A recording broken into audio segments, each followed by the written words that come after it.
Hey everyone, I'm Scott Cunningham, aka Scotsy Business, and today we're here with Damien King from PUML or PUML, and he is the CEO and co-founder, and we're going to be talking about the project today. So, can you just start off by telling us a little bit about yourself? Cool. Well, first of all, thanks, Scott, for having me. Awesome to be here.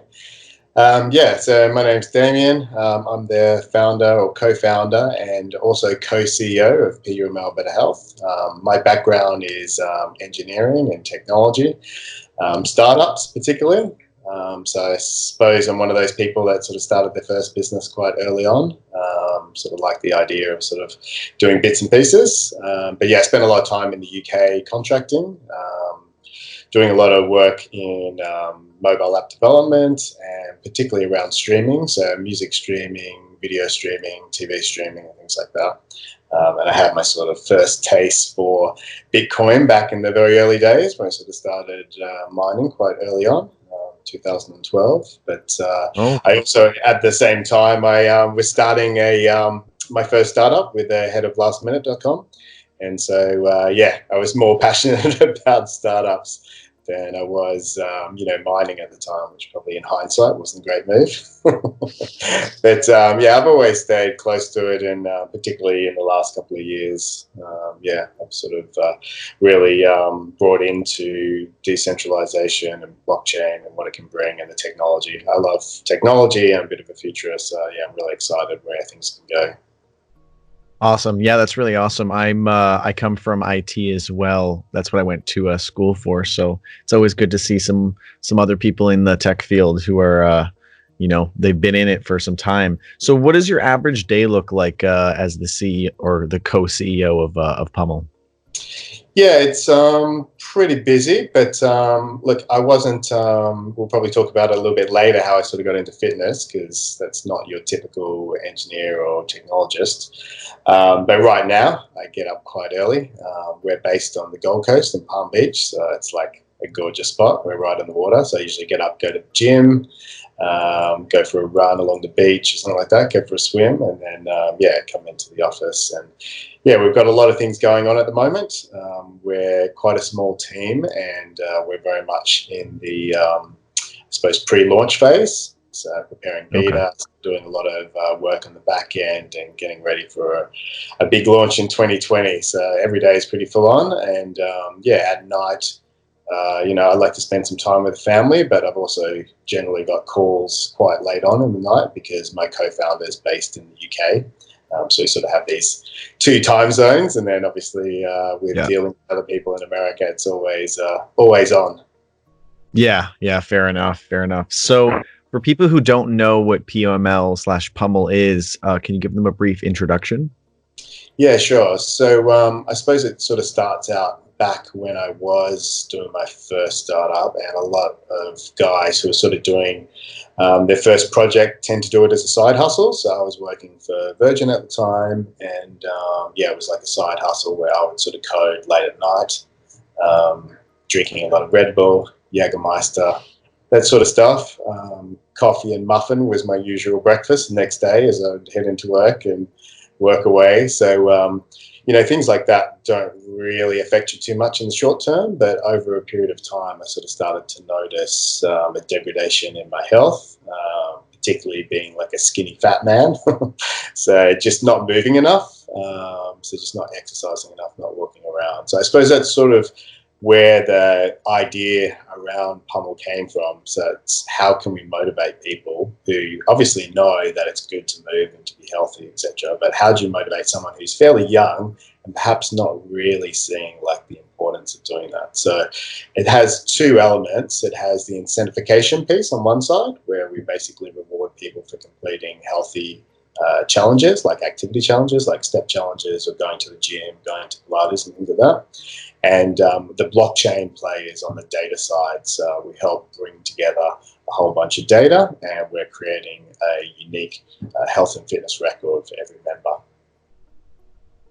Awesome, awesome. So, what like for someone who is having trouble motivating, what can they expect? Like, I know you briefly just explained it, but what are some of the things that they can expect to see, like for challenges and different things that they could like complete to actually incentivize them and motivate them when they're like, oh wow, like I can get this for this, and actually get them out there and doing stuff. Cool. Yeah, yeah. So I suppose the key thing is sponsors. So one of the element is like creating a sponsor network for us, and that's one of the big things that we're trying to bring to the community. So when we get a sponsor for the community, so say for example, we have an activewear brand at the moment, so they'll come in and they'll basically provide an incentive in the form of tokens. So they'll actually be providing that reward, and then they'll be able to set the challenge. So it could be walk 7,000 steps per day for the next 2 months. You opt in to do that and you join the challenge, and it's a virtual challenge. It starts at a specific time and ends at a specific time, and so you can see the community around you anywhere in the world, and what their daily step count is. All they have to do is link up their Apple Health, or we integrate with Fitbit, Garmin through Apple Health, or on Android as well. And so while you're walking, you're seeing your change in steps on the leaderboard. So hopefully that gives you sort of that gamification, that sort of motivation, that sort of things. And then obviously if you don't complete it, then you don't get any tokens. Whereas if you do actually complete it and you tick off that 100,000 step challenge, then you receive some tokens that you can then either redeem in our marketplace on like digital products and services, or we're also offering some crypto within our platform where you can actually get some EOS or BTC. Okay, yeah, I think that's really awesome because it's not just like, go and run one time. It's like you have to stay consistent. So that's kind of helping them build up that consistency and actually getting fit rather than just, occasionally going out and doing it like once a month or something, just, for a 1 day challenge. I think that's probably the best way to go about it. So what I guess it's probably somewhat obvious, but my question is, what problem does PUML solve for people? Yeah. So I think there's a global epidemic around sedentary lifestyles, just a lack of movement amongst people that I personally found, and is being really, I suppose, resonating with the younger generation. I've got like a few kids, and they're all on their iPads quite a lot, which I think, just generally speaking, if you look statistically around the world, people are sort of not getting out as much. We've got some really exciting things happening at the moment. Here in Australia, we've got 5G rolling out. We've got like much faster computer powering, where we're going to see like an improvement in AR and VR. It's happening super quick, as well as this massive movement of esports. And so all of these things, as much as I love them and their tech and whatever, it is actually going to just chip away at our time, particularly our kids' time. And so if you look statistically at OECD countries, it's 1 in 2 adults are either overweight or obese and things like that, essentially putting themselves at risk of lifestyle diseases like diabetes, heart disease, and the like. And even in countries where perhaps like weight gain isn't a real issue, just not moving enough doesn't have the same benefit as moving. We've seen a reduction in stress and cortisol and things like that in your body. So it's just healthy moving. So there's obviously a huge number of elements to trying to solve this problem, but we're just simply trying to focus on the movement element, getting people moving. And although we're starting with step challenges, we also have gym check-ins as well. So you can have a new member that has to go 3 times a week for 3 months to get their rewards. So that's another challenge there. And what that does is it creates a healthy behavior. Hopefully after the challenge, then they're already going and they're getting, pretty positive results of what they're doing. Mm-hmm. So everything we're thinking about is not short term. It's about developing healthy behaviors, trying to get people moving while they're younger. Recently, there was a study just saying that if you were to exercise well at the age of 21, then you're reducing your risk of cancer in later life. But when you're 21, you're obviously pretty healthy and you're moving around. You just don't think about it as an importance because it's such a gradual thing. So, the problem we're solving has definitely got to do with getting people moving and trying to create healthy behaviors. Yeah, that's awesome. And then I guess it's like when you complete your challenges, you could get some crypto and then you could spend that on your gym membership. So if anyone's like, reluctant to actually spend money on the membership, well, then this could help go towards that. So there's another reason why they could be participating in this. So I guess you kind of already talked about the original motivations to start this. How did PUML get its name? Like, how did you come up with the acronym? I think you said it earlier, but that was before we started the stream. Yeah. There's a few things on there, but yeah, when we go back to the digital health record, really our platform, primarily is a data play. So we think data is a huge thing that people are only just now sort of realizing the importance of privacy and data. And health data and fitness data is actually super important. And as we see advancement in artificial intelligence and predictive diagnosis of things, then we have the ability to be able to tell what's going on and hopefully sort of catching things on early. And at the same time, that data, when used wrong with insurance companies and things like that, can cause us issues. And we really should be getting a hold of it. So back to where does it come from? That stands for personal units and movement levels. And so we want to start tracking a unit of activity, and then the movement levels has got to do with like the intensity and how much you're sort of doing that. Because ultimately, if you look at the health and fitness space, there's also a lot of confusion about what you should be doing. Should you be, exercising, every day or once a week for 30 minutes or, what rate and things like that. And so I think that confusion, at least when I started to look at the health and fitness industry, can be very overwhelming for newcomers to know exactly what to do. So yeah, our platform, what it's all based around, PUML Better Health, is got to do with data, tracking those personal units and those movement levels, and providing that data back to the user so that in 3, 4, maybe even 5 years, people can really start to leverage their data either for their own personal use to gain revenue from. We're going to hopefully be bringing insurance offers to them that they can basically get discounts on and things like that. And there could be other data plays as well. But the idea is that they always own the data. We never control their data, and they can earn revenue from it as well. Awesome. So what are some of the next big things on the way for PUML? I know it hasn't released yet. So when is that coming out? Yeah, it's a really good question, as with all technology. And I think with your IT background, you'd be well aware of delays and things like that. So yeah, we're going probably a little bit slower than what we had hoped. We wanted to sort of get out quite early in this year on both iOS and Android. So just to sort of give you an idea of the platform, it is quite a comprehensive platform. So we have a back-end API and data layer and things like that. We have an integration, obviously, with ESIO, public chain. We have both iOS and Android, which are written natively. And so that all sort of streams together. And we're also working on some additional contracts. We've got some really cool features I'd love to tell you about shortly. And then obviously our private chain, side chain as well. So there's a lot to actually deliver on our roadmap. But right now we're going to be releasing our iOS app first, which we can't give an exact date right now, but it will be Q1 of this year, hopefully within the next month or so.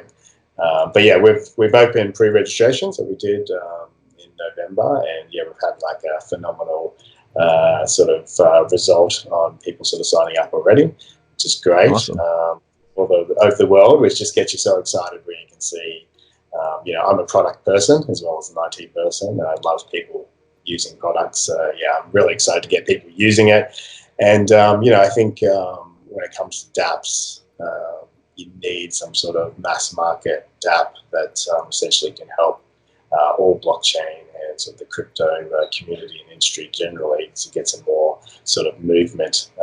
There really didn't seem to be a lot of big movement in 2019, so I'm hopeful that our dApp, along with some other great dApps, like Voice, for example, are going to be released in 2020. Yeah, absolutely. So what are some of those features that you mentioned are going to be coming out in the works or are in the works right now? Yeah. So one that we're working on. So again, to like mass participation is a big thing for us. So when we did our research, a lot of like loyalty, programs in like fitness and things like that, basically just reward the people who already care about fitness, which is great. But it sort of disincentivizes people who are not healthy and not already going to the gym and things like that.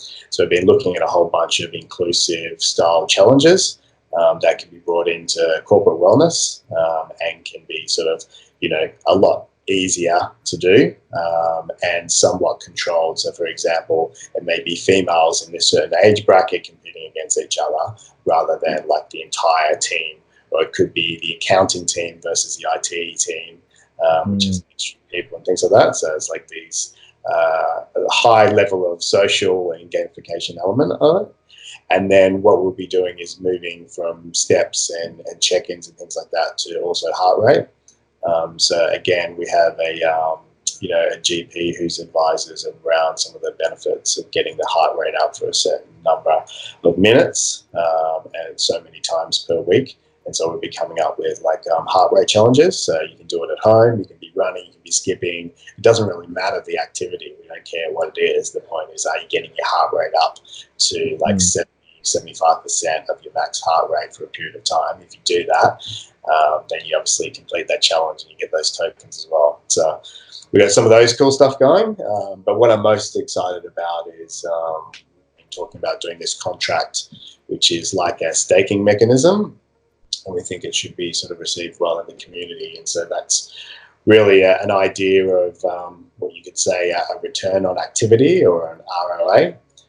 So these challenges would be much longer, like 6 months, 12 months, etc. And so it's very much a long play of can you keep up a certain amount of activity over that period of time. And you actually have to stake tokens to enter that challenge. Okay. And if you stake those challenges, those tokens in the challenge, then you'll get like an inflation at the end of that. If you complete it, and then obviously a bonus for completing it. If you don't do that, then you lose your tokens, and those tokens are sort of spread out amongst the other members who have been sort of better at keeping up their health and fitness. Okay, so it's gamifying it even further where it's like much more competitive. That's cool. That's cool. So it's not just leaderboard. It's like you actually need to stay in it, and if you do, you might get the other people's tokens too. Yeah, that's awesome. You guys are definitely coming up with some really innovative gamification ideas. So where would you say PUML fits in with other maybe existing similar projects, or if you think it's like completely unique in the space, or maybe how it differs from other similar projects? Yeah, there's definitely been quite a few projects sort of play around in this space, particularly that went through the ICO, and we're just like so stoked that we came in a bit late and avoided all of that sort of nonsense. And we've obviously been a lot slower, but we believe we're going to have a much better product than the guys who raised some ridiculous amount of money and have since perhaps released a product that is somewhat substandard in our opinion, at least. To what will be released. But yeah, I think probably the ones that are worth sort of looking at, some of them actually use your GPS data to track where you are, which is like the opposite of what we want to do. All of our registration is completely like anonymous. It's through a mobile device. So you have like a mobile number, multi-factor authentication, but the actual Fitbit or Apple Health is just providing the steps or the heart rate or whatever. So we have no ability to see where you've been walking or what you've been doing. And, one of our key things is to sort of work with children. And that's a real differentiating factor for us, is that we don't have any GPS data on kids and things like that. So I know actors are doing something that I personally think is not a great idea. So that's definitely one key difference. The other thing is, we are trying to add a lot of the social and the gamification element right into the challenges. I think a lot of the other ones will have some type of, you join, what's your weight, some sort of test, and then they'll try and get you moving straight away. Whereas ours is more like it's a real thing, a little bit more like the esports. Like there might not be a challenge starting for another week, so you have to be prepared. And then when it starts, everyone's in together. So there's always that sort of social element that everyone's sort of working towards the same goal. Okay, yeah, that makes sense. And yeah, I think it's really good that you guys are taking the more privacy focused route, and because then that obviously gives you more room for, you know, working with youth and getting more people involved. I think that's really important. So what did you say the current user base size was for pre-signups? What is the current projections looking like right now? Yeah, I think we're around 4,000 Oh, pre-signs. okay. But yeah, we've also had a closed sort of MVP happening around Brisbane, which is sort of non-blockchain, and yeah, that's in like a number of gyms, and we've got around 5,000 monthly active users on that at the moment. So that's actually working Awesome. nicely. So we'll obviously transition those guys across. And then, yeah, we'll be looking at doing some marketing and boost it up. But yeah, we'd like to get to 100,000 users in 2020. Wow. Yeah, that's gonna be awesome to see. So what say it goes, you know, just amazingly well, what would you hope it to look like in like a year from now, like, or maybe the end of 2020, and then in a long term, like 5 years from now? Saying it goes, you know, we go into a bull market and everything is just going amazing and everything works out perfectly, because it's always really hard to tell with the crypto market. But saying all that works out really well, where would you hope to see PUML in the next year and then in the next 5 years? Yeah, in the next year, I think we're definitely trying to penetrate into Australia and the UK, so primarily those two markets. And we sort of have two strategies. So we have like the general sort of population, the crypto community and our own community and things like that on one hand. But then the other hand, we're actually sort of trying to sign up more B2B, so gyms and corporate wellness and things like that. So we're looking at quite high revenue projections. So in 12 months, we want to be sort of like revenue positive. Something that's really important to us. We want to have like over 100,000 users in those two countries, and we want to be in a very good position to be looking at moving into the US, which is obviously super exciting.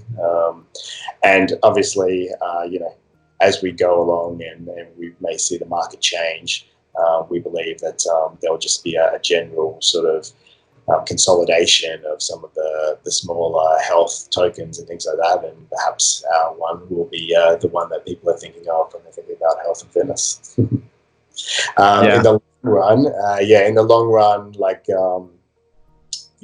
we would like to see this as one of the world's biggest dApps. It is like something that people could use every day. It is something that can scale globally. I've worked on another product which we scaled to 21 million users. So that's the type of numbers that we're looking at. And yeah, like I said, it applies both in all parts of the world, both in areas where people do sort of have like issues with being overweight, etc., to also other parts where people perhaps don't have that, but they're also still not moving enough. So yeah, we'd definitely like to be in the top 10 dApps, in the long run. And we'd love to be sort of like what people think of in the crypto fitness space as well, as sort of like a lead brand, because there still is a huge gap in the market under fitness. It's just so many different apps for everything, and there's not really one leader. Where we're hoping to sort of get into that position. Awesome. So, where can everyone go to learn more about this? What's the website, and then what are some of the like social handles, like Twitter, etc., that they can keep up with? Cool. Yeah. So everything's on our main website, which is PUML.io. So check that out. That's got our links to social. But yeah, at the moment we're probably using Twitter and Telegram a bit. So PUML Health IO is Twitter. That's also our EOS smart contract. So you can look at our smart contract. It's been verified and been live for a little while as well. And our additional smart contracts will go onto that same EOS address. You can also follow us on Telegram, which I think is just PUML official. And yeah, we're getting a bit of a community on Facebook, Instagram, because it's fitness. You'd be surprised, and those platforms are quite good as well for us. Yeah, absolutely. All right, well, those are all the questions I had for you. Is there anything else that you'd like to say before we end this off? No, just like thanks so much for having us on. And what's really exciting is our pre-launch is happening right now. So I encourage you to sign up, Scott. And anyone who signs up will obviously grab some tokens, but they'll also be one of our foundation members, where we're hoping to sort of provide unique challenges to those foundation members where they can get like additional rewards and things like that. So it's definitely worth getting in early if you can. Yeah, absolutely. So I'm going to sign up right after this interview, and anyone watching, make sure to also go and sign up. Again, thank you so much for doing this interview. I think everyone learned a little bit about fitness and crypto and how it's all going to merge together. And I'm sure we're all going to be looking forward to the launch, hopefully in the next month or so. So again, thank you so much. No worries. Thanks a lot, Scott. All right. Cheers.